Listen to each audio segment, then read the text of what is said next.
Welcome to a day in the life of an offshore wind technician. Today, we'll be showing you how technicians maintain wind turbines located hundreds of miles offshore. We're going to be inspecting the balance and speed control systems in a turbine. But first, our day will begin here on the docks. Let's go find our tools. Head over to that navigation point using your teleport button. Grab your tool bag and the tools you see in front of you before we board the CTV. We will highlight and label the right tool to grab. Pick up your screwdriver using the grab button. Now, pick up the feeler gauge. Next up is the caliper. Finally, grab the tool bag. Technicians get to the turbines using a crew transfer vessel, or CTV, like the one in front of you.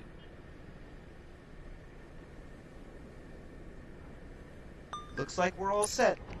Board the CTV when you're ready by teleporting. Knowing the condition of the sea is important before we embark. Observe and feel the sea state condition by looking through the viewfinder to the right of the boat. Though we never go out when it's too rough, it's still a boat, so you're gonna earn some sea legs. Alrighty, I'll signal to the captain that we're ready to set off. All aboard! Let's head out to see our first wind turbine.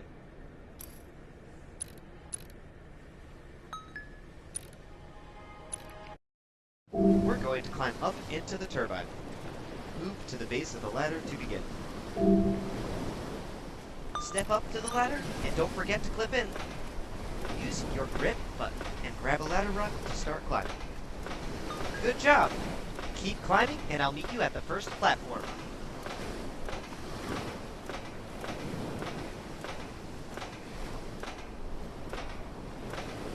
Halfway there. Last push. I believe in you.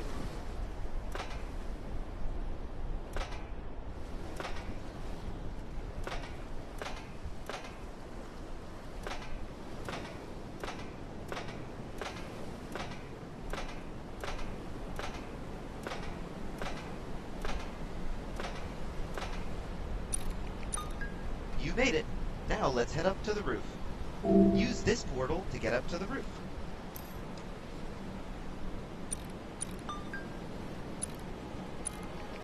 Wow! We're pretty high up now, aren't we? Let's take a look around. Let's look over the edge to get an idea of how high up we are. Teleport over to the sky ruler over by the edge. Wind turbines can be as tall as 525 feet, which is about half the height of the Empire State Building. Wind farms vary in number of turbines, and therefore how much power they make. There are usually over 100 turbines in a wind farm like this. That's enough to produce 1.6 gigawatts of power, enough to power almost 500,000 homes. Let's get to work now and learn how to inspect and maintain one of these turbines. Teleport to the hatch to get inside of the turbine.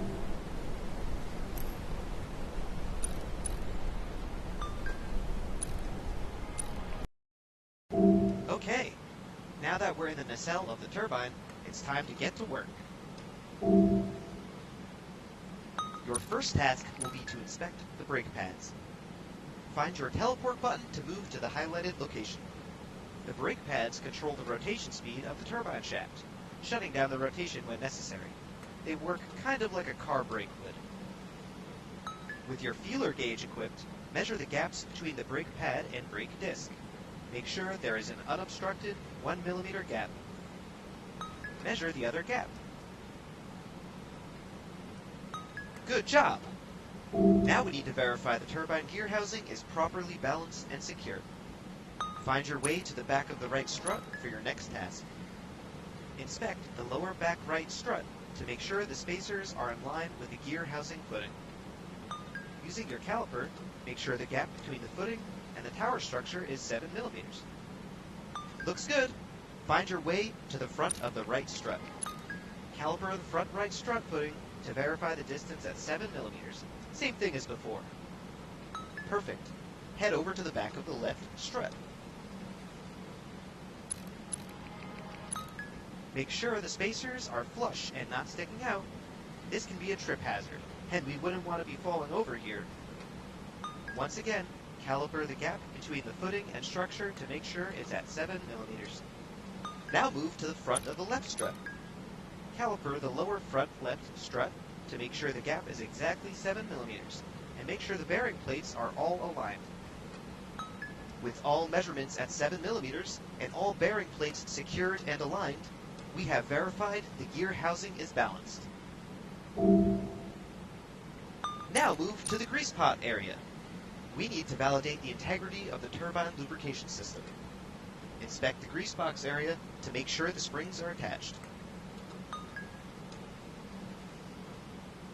Check for any leakage of the grease. This could potentially cause hazardous or fatal conditions when found in a nacelle. Vibration in the turbine can loosen bolts that attach the turbine to the tower support structure. Let's go check some bolts. Verify the bolts highlighted have been tightened using your grip button.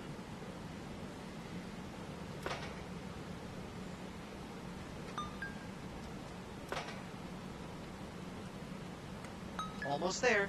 Just a few more bolts.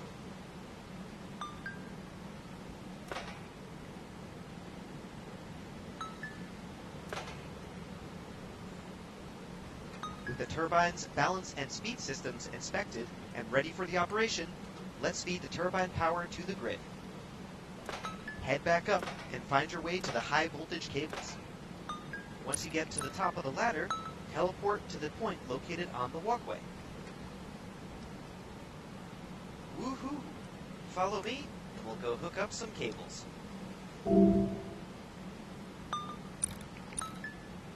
Don't worry, I've made sure the power is off and that we are ready to handle the cables. Attach the power cables to the respective locations on the generator contacts.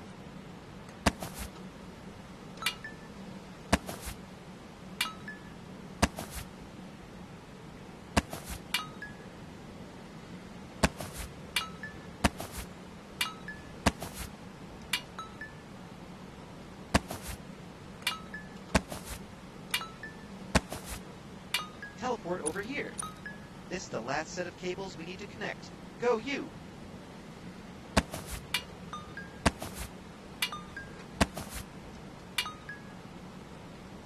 And that's it for an exciting glimpse into the world of offshore wind. Target the exit door to restart the simulation. Keep up with